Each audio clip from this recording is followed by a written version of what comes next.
Yo, what's happening, guys? It's your boy Uncle P with another episode of Real Talk Combat Sport. What's happening, guys? Yes, you saw the title below it, the heading. We are talking EFC 97. EFC 97 does not have a main fight yet.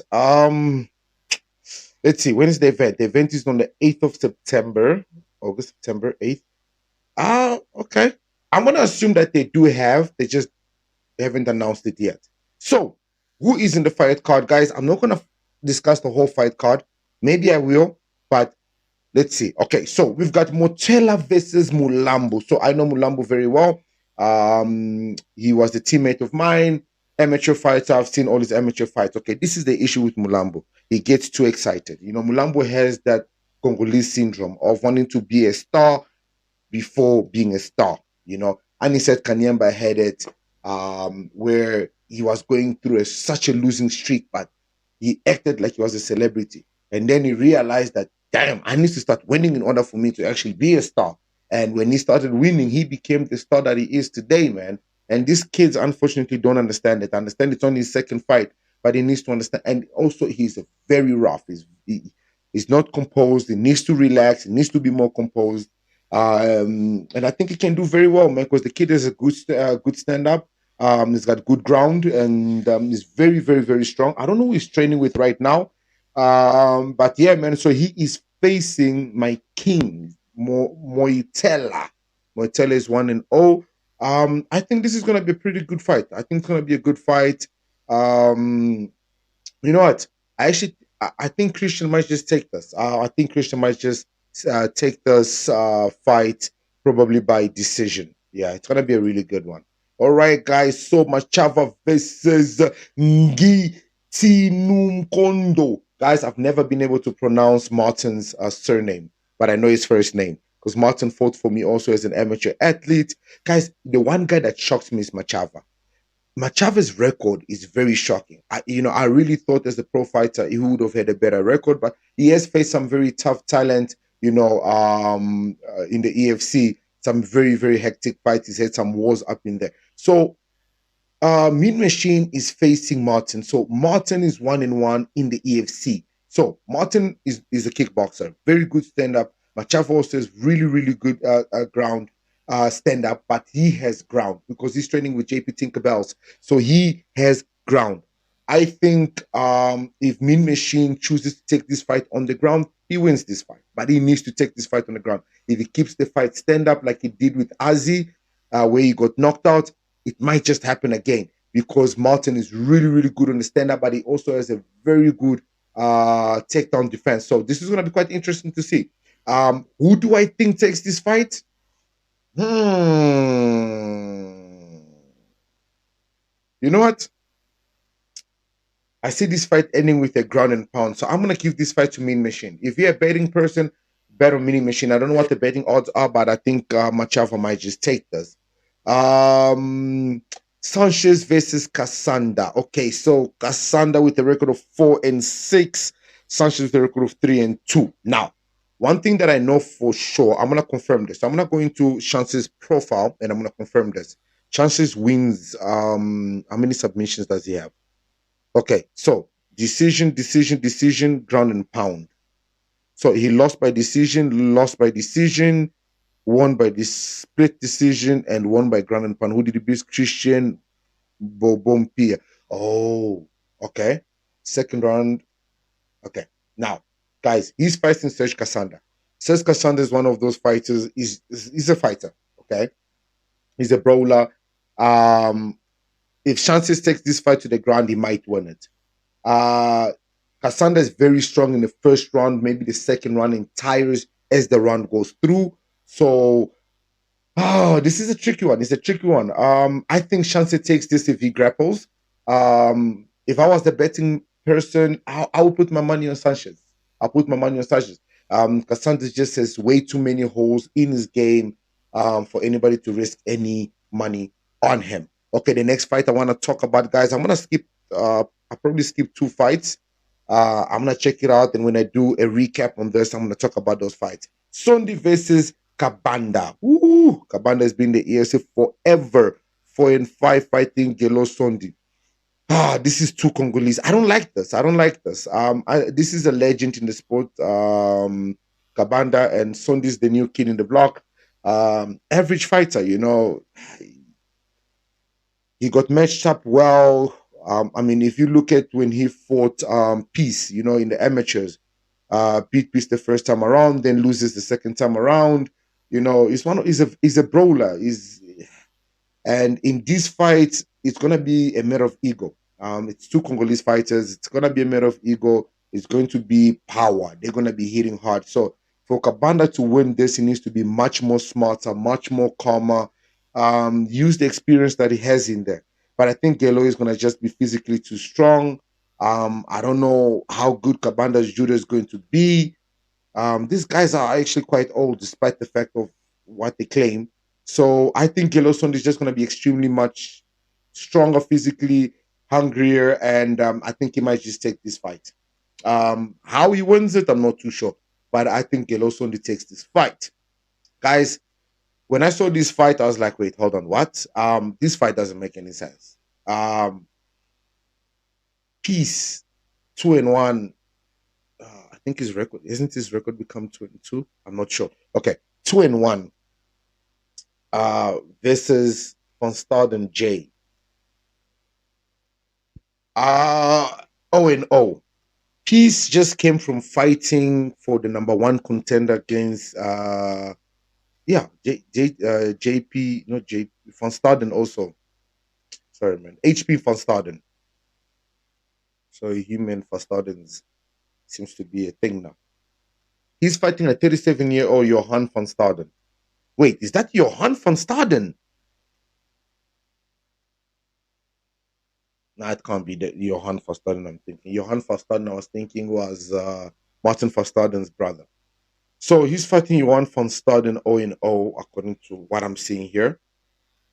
A debutant. Why? Why would a number one contender athlete start fighting a debutant? What does that do for his career? And this is sorry guys. And this is in the preliminary. Somebody came from being in the co-main event is down to the preliminary. This doesn't make any sense whatsoever. So this is how I'm gonna break this down. So Peace has no choice; he has to win. Losing this literally drops him massively, and he becomes one of those fighters that could have, might have, and becomes the stepping stones for everybody else. He can't lose this fight, and he has to win it dominantly if he's fighting a debutant. Period.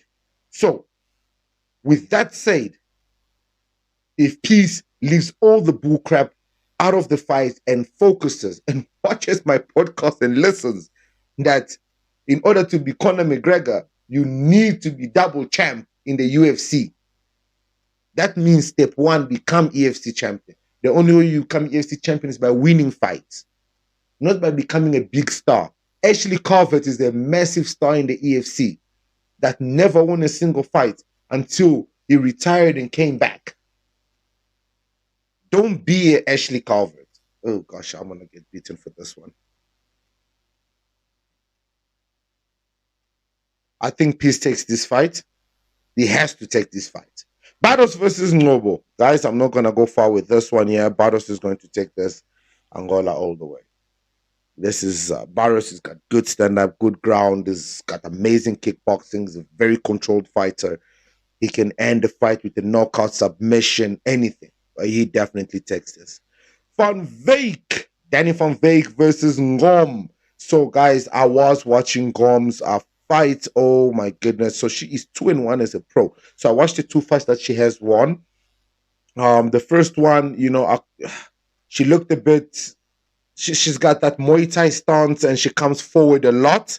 And we know that Van Veek likes throwing a lot of strikes, kicks, and hands from all over the place. But Ngom is very strong. She takes a lot of punches and she's got a very, very good front kick. I saw that on the second fight. She's got a very good front kick and she's very strong. She won the second fight by TKO. So Van Veek doesn't have knockout power. I've seen her fight as an amateur fighter. She doesn't have knockout power. but she's got a lot of strikes, so she wins by unanimous decision. But she's also a very good grappler. Coming from Team CIT, training with Marion Kutanana, you've got your jiu-jitsu, you got your wrestling, you got your stand-up. So I know that Van Veek got very good ground. So in order for Van Veek to win this, she needs to make this a grappling fight. She cannot keep it standing. I watched Ngom fight, and she seems very strong on the stand up, and I think she's going to come to make a statement. Um, who takes this fight? Oh my goodness. Cameroon versus South Africa, guys. I think this is going to be a very tough fight, depending on the game plan that each lady brings. And I haven't seen Ngom as ground game. I don't think she has, because when they went down, she tried to stand up immediately. But if Van Veek can take Ngom down, Van Veek wins this either by TKO or by decision, by just, draining her, because Van Veek also has a very good gas tank. Ngom can win this by TKO also. Who takes this? Who takes this, guys? I think it's going to be a close one, but I think Van Veek takes this fight here. And I think this is a really, really good fight to have in the main card. It's going to be freaking exciting. Van Thunder versus Madiba. Oh, my goodness. 9-11, Madiba, and 3-0 on Van Thunder. Okay, so, guys, my opinion, Madiba has not changed. I said it on on the last time he fought. He was on the EFC fight card. The problem with Madiba is the same problem with Peace. The Congolese syndrome. They are celebrities, they are stars. They fight for the fans, they fight for the crowd, they fight for the noise. They don't fight to win. Now, Van Thunder, in the other hand, he fights to win. He's an exciting fighter if you bring him an exciting fight. You bring him a boring fight, he's going to end it quick. Period. Dumisan Madiba has no reason to lose this fight, but there's every reason that he's going to lose this fight, because Van Thunder is a tough opponent. He's got ground, he's got stand up, he's got a lot of heart. Dumisan Madiba should win this fight, must win this fight, but will lose this fight. Because I just think Dumisan Madiba has become like the Diaz brothers. They're so comfortable with losing, because even when they lose, they are still stars. It doesn't change. They're still stars. So it's like he's the president, regardless. Jacob Zuma, literally, even when he's no longer a president, goes to jail, does everything, people still love him. The president.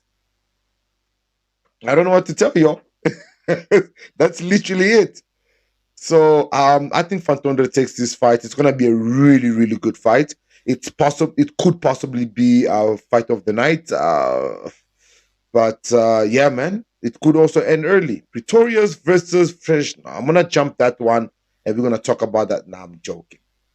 4-5 versus 1-0. Spain versus South Africa. I don't care whether it's coming from Spain or whatnot. This is the truth. Okay. Pretorius is going to be physically too strong. I see the guy is dropped. It's going to be bigger than him. It's 176, 184. It's going to be taller. He's got a longer reach. He's going to bully him. Bully him. This is a good fight for Pretorius. It's an international fight, and I think Pretorius is going to make the home crowd very, very happy by bringing in the win. Oh, Walker fighting Sahuru. Now, there is no picture here, but I actually have the guy's picture. EFC, come on now. You guys can do better. So, Buelam Sahuru. So, I checked out one of his fights. He's a good fighter. He's a good fighter. He's very strong. He's got a lot of heart. If I remember, he's from France. He's fighting Gift Walker, who's 3-0. Gift is a good fighter. Coming also from, I believe, House of Tinkerbell, training with JP Kruger. His mindset is right. Being given an international fight is amazing for him. It gives him exposure. It puts him out there, and people start talking about him. I think, one thing EFC is doing with this flyweight division, especially the division with the lower weight, they're really putting out the O&O guy, the guys that are undefeated. They're really putting their records on the test with international guys, which is great, because if they can start beating these international guys, it gets them all closer to, possibly becoming international athletes, in the sense of fighting at, Bellator, UFC, One Championship, and so forth. So yeah, man, I think Gift might take this. I actually think Gift might win this by submission. So because there's no main card, guys, When the main card does come through, I will discuss the fights that I did jump, with is Sita versus Lolia. Why did I jump that? Sita versus Lolia. It's a featherweight fight. I know Lolia is an amateur fighter. Is a DRC fighter. He's extremely strong. Congo Brazzaville, and then it's DRC versus DRC 1-1. Oh man, I don't know how this is gonna go, guys. I honestly don't know. If you're a betting person, all the best. Mosho 0-4 versus Torola from Cameroon. So it's a Nigerian who's 0-4 facing a Cameroonian making his debut. I think he's gonna lose again. He's gonna become 0-5. Yeah, there. He's got the Ashley Carver syndrome. I gotta stop saying that. That's gonna get me into trouble. All right, guys, I'm your boy Uncle P. Yes, man. See you guys in the next one.